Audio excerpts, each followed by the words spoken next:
Hey everybody, Dr. Barron here with the virtualheadachespecialist.com, continuing to work through your questions here.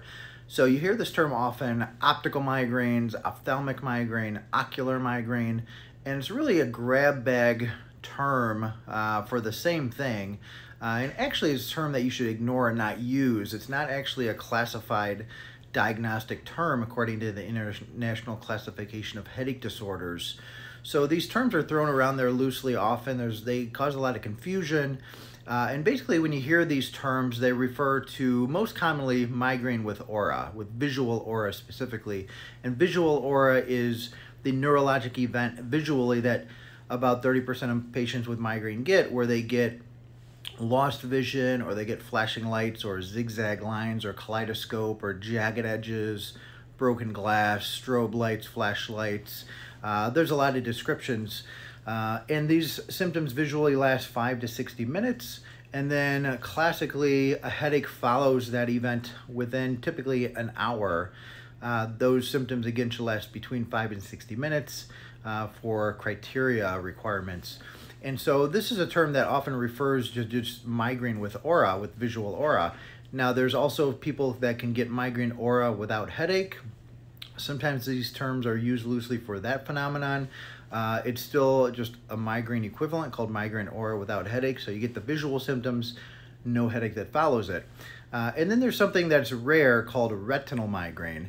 And this is actually an electrical event that happens on the retinal layer of one eye only. And so the way to distinguish this between regular migraine aura is if the patient closes their eyes, they should see the aura in one eye only. Other eye they open perfectly normal. And if you draw two circles on a paper and have them draw what they see, one circle only should be drawn in, the other should be normal. So in comparison, migraine aura usually actually happens in the visual fields of both eyes. So if you close one eye and then close the other eye, you may see something off to say the left side in each eye individually, or when you have both eyes open. And that's really the distinguishing feature. Retinal migraine, you want to check any of these things out with your doctor, but retinal migraine, you also want to make sure there's no potential for stroke to the retina. And so that's always a concern to watch for with that specific, more rare form of migraine. But either way, these terms, ophthalmic migraine, ocular migraine, optical migraine, it's better to not use them. They're not actually diagnostic terms. They're just kind of generically thrown around there, and they really don't have a classifiable meaning. They cause a lot of confusion. So the breakdown with these is really you have migraine with aura, or you have migraine aura without headache, or you have retinal migraine. Those are really the three that these terms kind of loosely refer to.